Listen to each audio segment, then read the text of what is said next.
before you think, well, what can we do for the poor drug addict? Why do we and you and anybody have to have these accessories to normal living? John Lennon a un jour admis que son amour pour Yoko Ono avait bouleversé sa vision de la vie. Bien plus qu'une simple histoire d'amour. C'était un véritable partenariat qui a marqué ces dernières années, pour le meilleur et pour le pire. Leur mariage fut empreint de passion, de créativité et d'une fidélité sans faille, mais aussi de scandales, de trahison et d'une tragédie insoutenable. Derrière l'image publique d'un couple prônant la paix et l'amour se cachait une histoire bien plus complexe, que Lennon lui-même reconnaissait comme étant incompréhensible pour le grand public. Le début d'une liaison amoureuse controversée. L'histoire commença en novembre 1966 à la Galerie Indica de Londres. John Lennon, alors l'un des hommes les plus célèbres au monde en tant que membre des Beatles, découvrit l'œuvre d'une artiste japonaise d'avant-garde nommée Yoko Ono. Lennon se souvient avoir été immédiatement captivé par son art conceptuel, notamment par une échelle menant à une loupe qui révélait le simple mot « oui ». Pour un homme vivant dans un monde de cynisme et de célébrité, la positivité de ce mot résonna profondément en lui. Lennon a déclaré plus tard, « À ce moment-là, nous nous sommes regardés dans les yeux et elle a compris. Et j'ai compris, et le reste appartient à l'histoire. » Étonnamment, contrairement aux millions de fans des Beatles, Ono affirmait à peine le connaître. Lennon confia plus tard à Rolling Stone, « Je crois qu'elle avait seulement entendu parler de Ringo. » À l'époque, Lennon était encore marié à Cynthia Powell, sa première épouse, avec qui il avait un jeune fils, Julian. Mais sa fascination grandissante pour Yoko allait bientôt tout changer. En 1968, alors que Cynthia était en vacances, Yoko rendit visite à Lennon dans sa maison de Kenwood. Ils passèrent la nuit à travailler sur un album expérimental intitulé Unfinished Music Number. Pour accueillir une ou deux vierges. À l'aube, Lennon admit qu'ils avaient couché ensemble. Cynthia rentra et les surprit ensemble. Plus tard, elle se souvint que cela marqua la fin de leur mariage. En novembre 1968, John et Cynthia divorcèrent officiellement, mettant fin à 6 ans d'union. Lennon n'hésita pas à inclure Yoko dans tous les aspects de sa vie. Elle assistait aux répétitions et aux séances d'enregistrement des Beatles, ce que les autres membres jugeaient perturbateur. Des rumeurs circulaient selon lesquelles elle souhaitait rejoindre le groupe, une idée que Lennon soutenait ouvertement mais à laquelle George Harrison, Paul McCartney et Ringo Starr s'opposaient fermement. Les tensions devinrent plus évidentes en janvier 1969 lors des sessions de Get Back, lorsque Harrison quitta temporairement le groupe après une vive dispute, avant de revenir plus tard. Mais le mal était fait. La dynamique au sein des Beatles changea à jamais. En mars 1969, Lennon et Ono se marièrent à Gibraltar. Ce fut une cérémonie simple et brève, mais elle symbolisait pour eux le début d'une nouvelle vie. Lennon la décrivit plus tard comme un rêve ensoleillé, Yoko portant une mini-robe blanche et John fumant une cigarette pendant l'échange des vœux. Peu après, ils commencèrent leur célèbre bed-in pour la paix. D'abord à Amsterdam, puis à Montréal, où ils invitèrent de la presse dans leur chambre d'hôtel pour promouvoir la paix dans le monde et enregistrèrent l'hymne « Give Peace a Chance ». Si certains admiraient leur idéalisme, d'autres les ridiculisaient, les jugeant égocentriques. Mais Lennon était convaincu que leur mariage était en lui-même une forme de protestation et déclara un jour « Quoi que nous fassions, cela se retrouverait dans les journaux. Alors nous avons décidé de nous en servir comme d'un outil de promotion de la paix. » Mais même durant ces premières années, des tensions étaient déjà visibles. Les fans des Beatles se retournèrent rapidement contre Yoko, l'accusant d'ingérence dans les affaires du groupe et la tenant finalement responsable de sa séparation. Lennon la défendit avec véhémence, mais l'hostilité était bien réelle et virulente, souvent teintée de racisme. Yoko confia plus tard à Vogue que le groupe était si soudé qu'aucune force extérieure ne pouvait véritablement les séparer. Des décennies plus tard, McCartney admet que, même s'il trouvait Yoko étrange en studio à l'époque, avec le recul, il déclara « Il était fou amoureux d'elle, et il faut respecter ça. Nous l'avons respecté, et je le respecte encore. » En septembre 1969, Lennon informa le groupe en privé de son départ, et en avril 1970, le monde apprit la séparation des Beatles. L'indignation publique se concentra sur Ono, qui devint l'une des femmes les plus détestées de la culture populaire. Mais pour Lennon, rien de tout cela n'avait d'importance. Selon ses propres mots, « Quand je suis tombé amoureux de Yoko, j'ai su, mon Dieu, que c'était différent de tout ce que j'avais connu auparavant. C'est plus qu'un tube, plus qu'un disque d'or, plus que tout.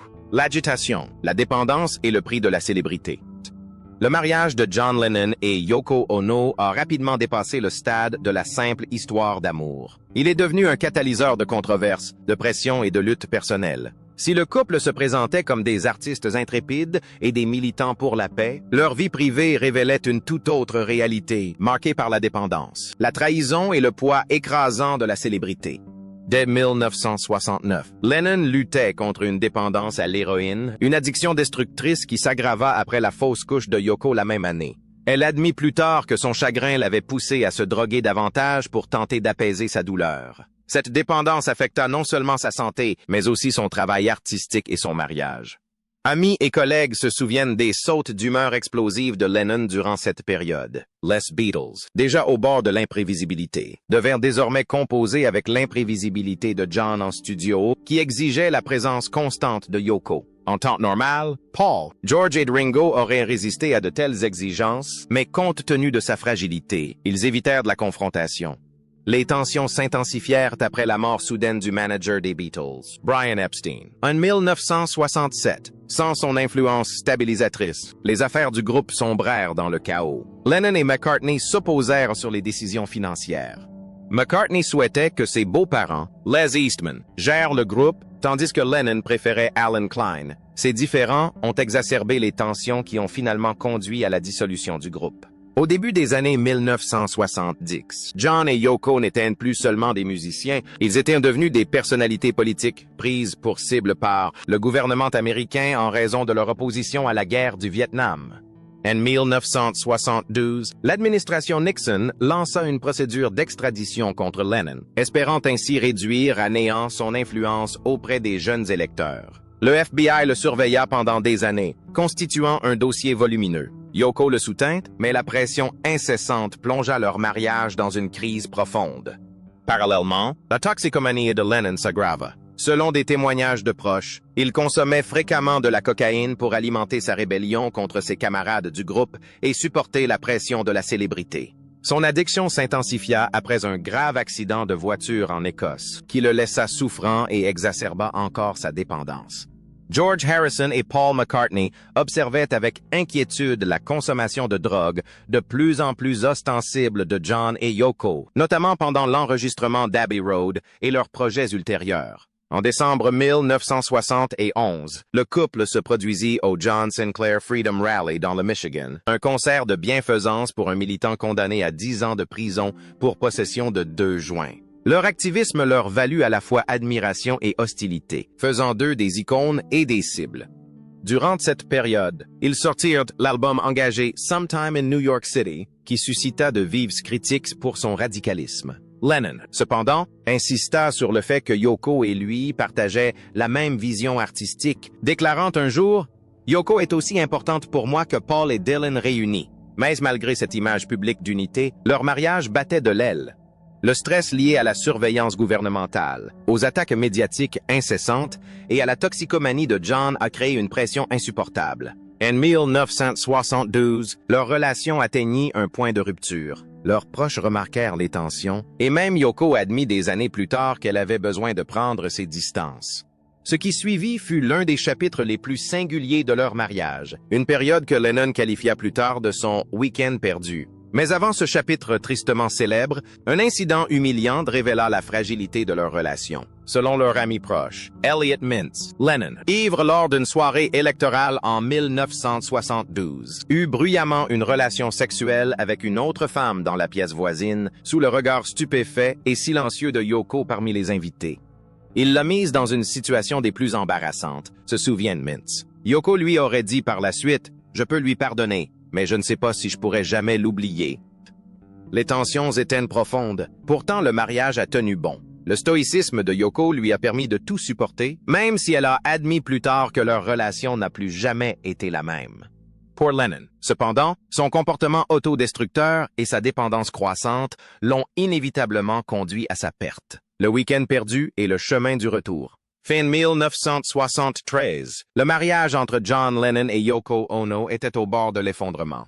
Le harcèlement de l'État, les critiques publiques et l'aggravation des addictions de John les avaient épuisés émotionnellement tous les deux. En novembre de la même année, Yoko prit une décision surprenante. elle suggéra à John de quitter leur domicile et de passer du temps avec sa jeune assistante, Mae Pang. Cette situation inhabituelle choqua même ses plus proches confidents, mais Yoko admit plus tard qu'elle avait besoin d'espace et qu'elle était prête à le perdre si cela signifiait sa survie. John lui-même décrivit les 18 mois suivants comme son « week-end perdu », bien que cette période ait duré bien plus longtemps. Il entama une relation intense avec Mae Pang, emménageant avec elle dans un appartement à New York, puis à Los Angeles. Pour la première fois depuis des années, John connut une vie loin de l'ombre de Yoko, mais elle fut loin d'être paisible. À Los Angeles, son comportement était souvent erratique et imprudent. Ses frasques alcoolisées avec d'autres stars du rock, notamment Harry Nilsson et Keith Moon, devinrent notoires.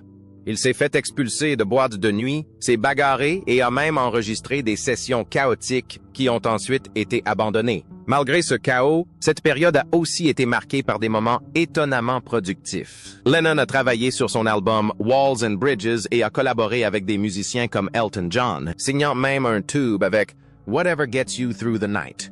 Durant cette période, Lennon renoua également avec son fils aîné, Julian, qui lui rendit visite ainsi qu'à Mae Pang. Des amis se souviennent que c'était la première fois que Lennon passait autant de temps avec Julian et que, pour la première fois, il fit un réel effort pour apaiser leurs tensions. Mae Pang rapporta plus tard que Lennon regrettait ses manquements en tant que père et avait promis de faire mieux. Même s'il savourait sa liberté retrouvée, Lennon restait profondément attaché à Yoko. Il l'appelait sans cesse, sollicitant son avis sur toutes, des décisions professionnelles aux questions personnelles. Ceux qui le connaissaient le mieux étaient convaincus qu'il n'avait jamais vraiment été libéré de son influence.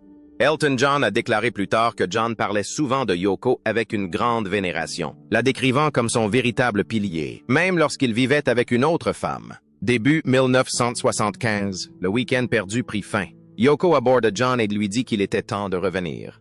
Mae Pang était abasourdi et comprit que sa relation avec Lennon était terminée. John retourna auprès de Yoko, et ensemble, ils décidèrent de renouveler leurs vœux le 20 mars 1975, pour leur 6e anniversaire de mariage. La même année, Yoko annonce sa grossesse, un miracle tant attendu après des années de fausses couches et de difficultés. Le 9 octobre 1975, John fêta ses 35 ans.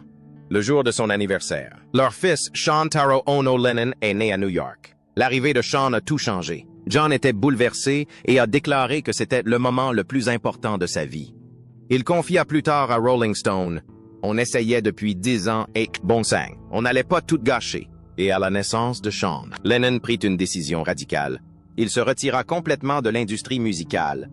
Au cours des 5 années suivantes, il se consacra pleinement à son rôle de père tandis que Yoko gérait leurs affaires financières et artistiques. Cette période fut sans doute la plus stable de leur mariage. Pour un homme qui avait traversé le chaos, la célébrité et la controverse, Lennon semblait se contenter de se retirer des feux de la rampe.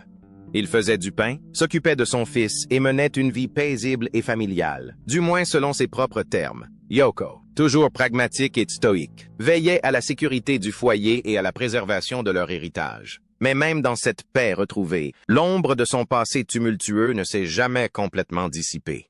Reunion, renaissance et dernières années. Après la naissance de Sean en octobre 1975, John Lennon entra dans une phase de sa vie qui surprit autant ses fans que ses détracteurs. Figure emblématique et omniprésente de sa génération, il décida alors de se retirer définitivement de la musique. Il se décrivait comme un père au foyer, tandis que Yoko Ono gérait la plupart des affaires. Ses amis le voyaient cuisiner, faire le ménage et se consacrer à l'éducation de son fils. Choix qu'il avait largement négligé avec Julian. Pour Lennon, cette vie de famille était une sorte de salut, l'occasion d'être pleinement présent comme jamais auparavant.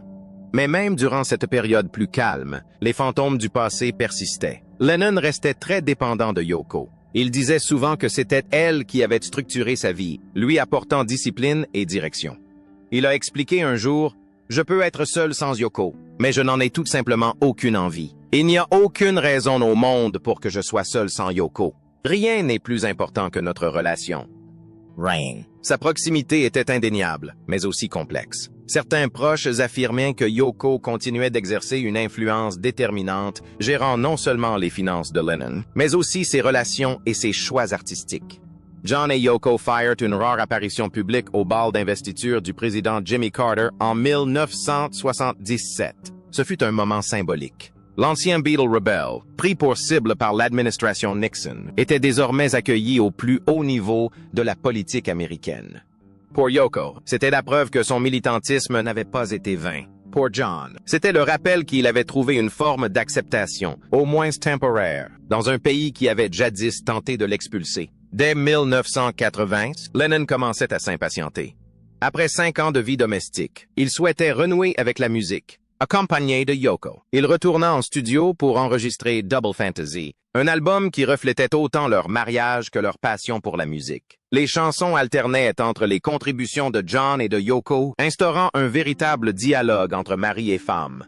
Dans des interviews, Lennon a expliqué qu'après des années de pression et d'hostilité, il était enfin prêt à retravailler ouvertement avec Yoko. « Nous sommes ravis et nous avons des choses à dire », a-t-il déclaré à Playboy. Nous pensons que les gens ont soit oublié, soit mûri.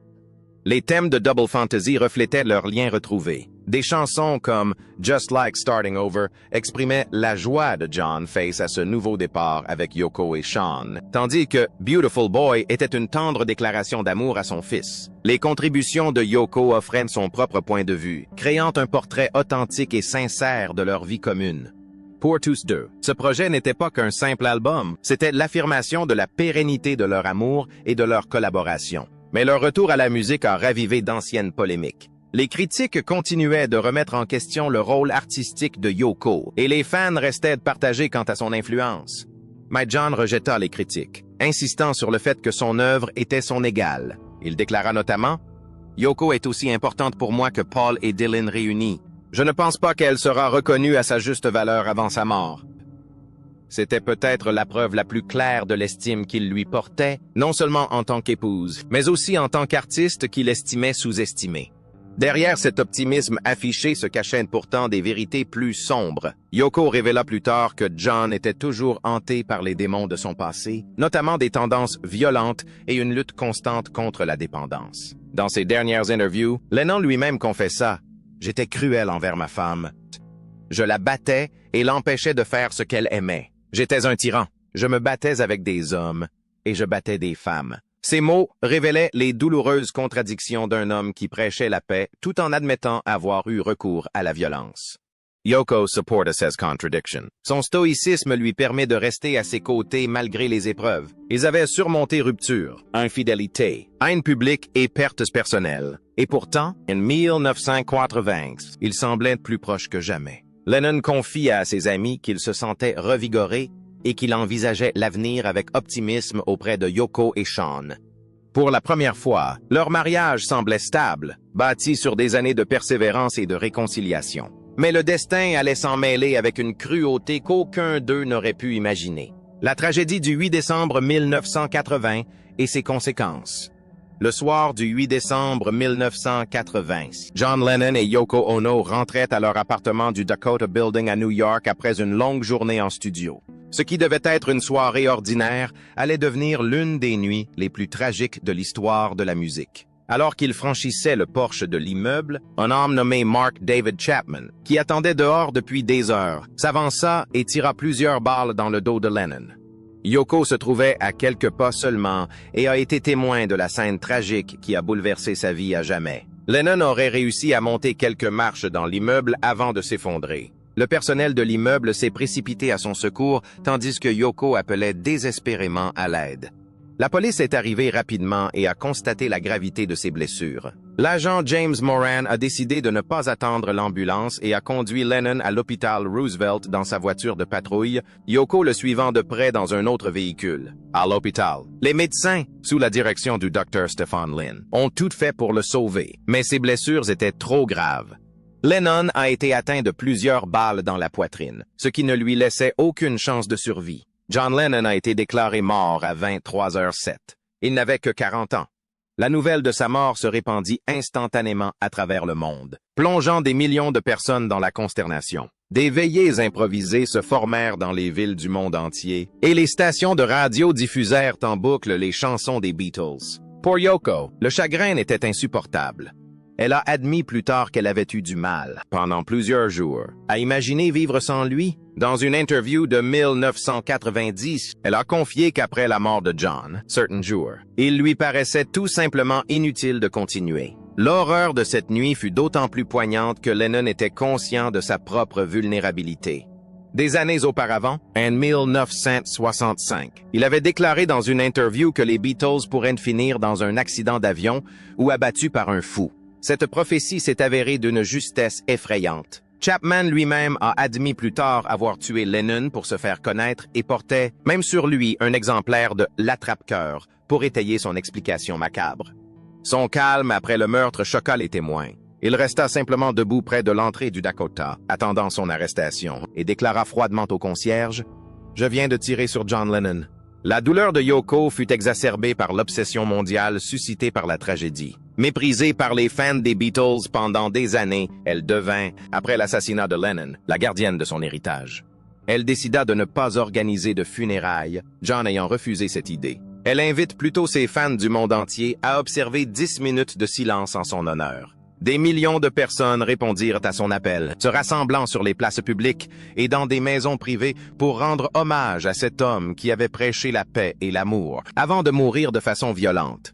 Dans les années qui suivirent, Yoko se consacra à perpétuer la mémoire de Lennon. Elle poursuivit son travail d'artiste et de militante, tout en assumant pleinement son rôle de mère et en élevant son jeune fils Sean, qui n'avait que 5 ans lorsque son père fut assassiné. Yoko confia un jour que la maternité lui avait donné la force de survivre.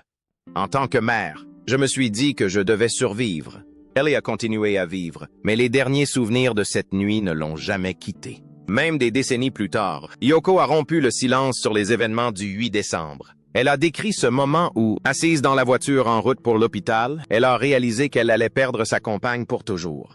Elle a révélé des détails longtemps restés secrets, notamment ses souvenirs du silence pesant qui régnait dans le hall du Dakota et des derniers instants de conscience de Lennon. Pendant des années, ces souvenirs étaient trop douloureux pour qu'elle les partage. Lorsqu'elle s'est finalement confiée plus de 40 ans plus tard, elle a avoué « Je peux pardonner, mais je n'oublierai jamais ». La tragédie a non seulement mis fin à la vie de John Lennon, mais a aussi figé leur mariage dans le temps.